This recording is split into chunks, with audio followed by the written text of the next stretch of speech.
क्रिकेटको दुनियाँमा एउटा यस्तो नाम छ जसलाई आज सारा संसारले किङ कोहली भनेर चिन्छ।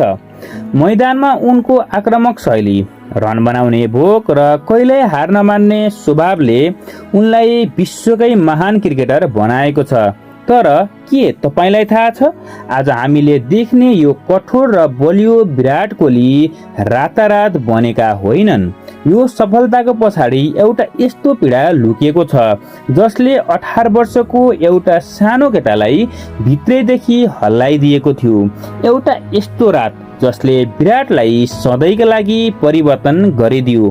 घरमा बुबाको मृत शरीर छोडेर आँखाभरि आँसु र मनमा पहाड जत्रो पीडा बोकेर जब मैदानमा ब्याटिङ गर्न उत्रिन्छन् तब क्रिकेटको इतिहासमा एउटा लिजेन्डको जन्म भयो। आजको यस भिडियोमा हामी विराट कोहलीको जीवनको त्यही सबैभन्दा भावुक र प्रेरणादायी कथाको बारेमा कुरा गर्दैछौँ। कथा सुरु हुन्छ सन् 2006 डिसेम्बर। त्यति बेला विराट कोहली मात्र 18 वर्षका थिए। उनी भारतीय राष्ट्रिय टोलीमा परेका थिएनन्, तर दिल्लीको तर्फबाट रणजी ट्रफी खेलिरहेका थिए। विराटलाई क्रिकेटर बनाउनमा उनको बुबा प्रेम कोहलीको सबैभन्दा ठुलो हात थियो। बुबा प्रेम कोहली पेसाले वकिल थिए, तर उनले आफ्नो छोरा भारतको लागि क्रिकेट खेलोस् भन्ने चाहन्थे। विराटलाई एकाडेमी लैजाने, स्कुटरमा राखेर ट्रेनिङमा पुर्याउने र हरेक खेलमा हौसला दिने व्यक्ति उनकै बुबा हुनुहुन्थ्यो। तर सन् 2006 को अन्त्यतिर आइपुग्दा उनका बुबाको स्वास्थ्य निकै खराब हुन थाल्यो। उनलाई ब्रेन ह्यामरेज र स्ट्रोक भएको थियो, जसका कारण उनी ओछ्यानमा परेका थिए। यता बुबा बिरामी हुनुहुन्थ्यो, उता विराट आफ्नो जीवनको सबैभन्दा ठुलो खेल खेलिरहेका थिए। डिसेम्बर 18, 2006 दिल्लीको फिरोज शाह कोटला मैदानमा दिल्ली र कर्नाटक बीच खेल भइरहेको थियो। कर्नाटकले पहिलो इनिङमा ठुलो स्कोर बनाएको थियो। जवाफमा ब्याटिङ गर्न ओर्लिएको दिल्लीको अवस्था निकै खराब भयो। दिल्लीको मात्र 14 रनमा आफ्नो मुख्य 4 विकेट गुमाइसकेको थियो। दिल्ली खेल हार्ने अवस्थामा आइपुगेको थियो। यस्तो सङ्कटको बेला 18 वर्षका युवा विराट कोहली क्रिजमा आउँछन्। उनले उत्कृष्ट ब्याटिङ गर्दै दिल्लीको इनिङलाई सम्हाले। खेलको दोस्रो दिन समाप्तिपछि विराट कोहली 40 रन बनाएर नट आउट रहे। दिल्लीको स्कोर 103 मा 5 विकेट थियो। दिल्लीलाई म्याच बचाउन अझै धेरै रनको आवश्यकता थियो र क्रिजमा विराट कोहली टिकिरहनु अनिवार्य थियो। विराट म्याच जोगाउने दृढ सङ्कल्पका साथ बेलुका घर फर्किए, तर उनलाई के थाहा, त्यो रात उनको जीवनको सबैभन्दा कालो रात बन्नेवाला छ। रातिको करिब 2:30 बजेको थियो। अचानक विराटको घरमा रुवाबासी चल्छ।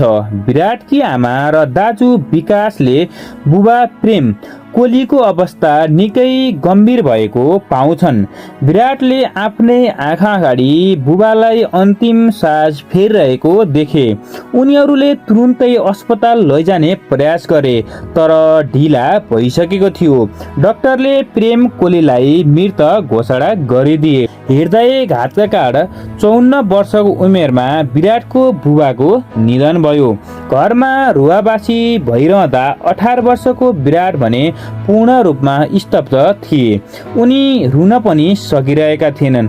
उनको संसार उजाडिएको थियो, जसले उनलाई ब्याट समाउन सिकाए, जसले उनलाई क्रिकेटर बन्ने सपना देखाए। उही बुबा आज यो संसार त्यागेर जानुभएको थियो। एकातिर बुबाको शव घरमा थियो, अर्कोतिर केही घण्टापछि दिल्लीलाई हारबाट जोगाउन विराट मैदानमा उत्रिनु पर्ने थियो। विराटको अगाडि जीवनको सबैभन्दा कठिन परीक्षा थियो। बिहान भयो। दिल्लीको ड्रेसिङ रुममा विराटको बुबाको निधनको खबर पुगिसकेको थियो। टोलीको कप्तान मिथुन र प्रशिक्षक चेतन चौहानले विराटको ठाउँमा अर्को ब्याट्सम्यानलाई तयार रहन भनिसकेका थिए। कसैले पनि सोचेको थिएनन् कि 18 वर्षको त्यो केटो आज मैदानमा आउनेछ। तर सबैलाई अचम्म पार्दै बिहान करिब 8 बजे विराट कोहली क्रिकेटको किट बोकेर दिल्लीको ड्रेसिङ रुममा आइपुगे। उनको आँखा सुन्निएको थियो, अनुहारमा गहिरो शोक थियो। विराटले आफ्नो प्रशिक्षक राजकुमार शर्मालाई फोन गरेर सोधेका थिए, सर म के गरौँ? प्रशिक्षकले भनेका थिए, यो तिम्रो बुबाको सपना हो, तिमी खेल्नुपर्छ। विराटले खेल खेल्ने निर्णय गरे। टोलीका साथीहरूले उनलाई घर जान र परिवारसँग बस्न आग्रह गरे, तर विराटले भने म ब्याटिङ गर्छु, मेरो टोलीलाई मेरो आवश्यक छ र मेरो बुबा म खेलेको हेर्न चाहनुहुन्छ। त्यस दिन जे भयो त्यो इतिहास बन्यो। विराट कोहली मैदानमा ब्याटिङ गर्न ओर्लिए। त्यो खेल खेलिरहेका कर्नाटकका खेलाडी रबिन उथप्पाले पछि एउटा अन्तर्वार्तामा भनेका थिए, त्यस दिन विराटको आँखामा बेग्लै दृढता थियो, कुनै आक्रोश थिएन, केवल एउटा शान्त र बलियो प्रतिबद्धता थियो। विराटले 281 मिनेट ब्याटिङ गरे, 238 बलको सामना गरे। उनले व्यक्तिगत 90 रनको महत्त्वपूर्ण इनिङ खेलेर दिल्लीलाई फलोअपबाट जोगाउन र म्याच सुरक्षित गरे। दुर्भाग्यवश एम्पायरको गलत निर्णयका कारण उनी 90 रनमा आउट भए। आउट भएपछि विराट सिधै ड्रेसिङ रुममा गए, आफ्नो प्याड खोले र त्यहाँ रोए। उनले आफ्नो कर्तव्य पुरा गरिसकेका थिए। मैदानबाट निस्किएर विराट सिधै घाटमा पुगे, जहाँ उनका बुबाको अन्तिम संस्कार भइरहेको थियो। उनले आफ्नै हातले बुबालाई दागबत्ती दिए। त्यस दिन विराट कोहलीले आफ्नो आँसुसँगै आफ्ना बाल्यकाल पनि त्यही बगाए। उनका दाजु विकासका अनुसार त्यस रातपछि विराट कहिल्यै रोएनन् र उनी रातारात एक गम्भीर र परिपक्व व्यक्ति बने। अन्तिम संस्कार सकिएपछि विराटले आफ्नो परिवारसँग एउटा कडा प्रतिज्ञा गरे, म भारतका लागि खेल्नेछु र बुबाको सपना पुरा गर्नेछु।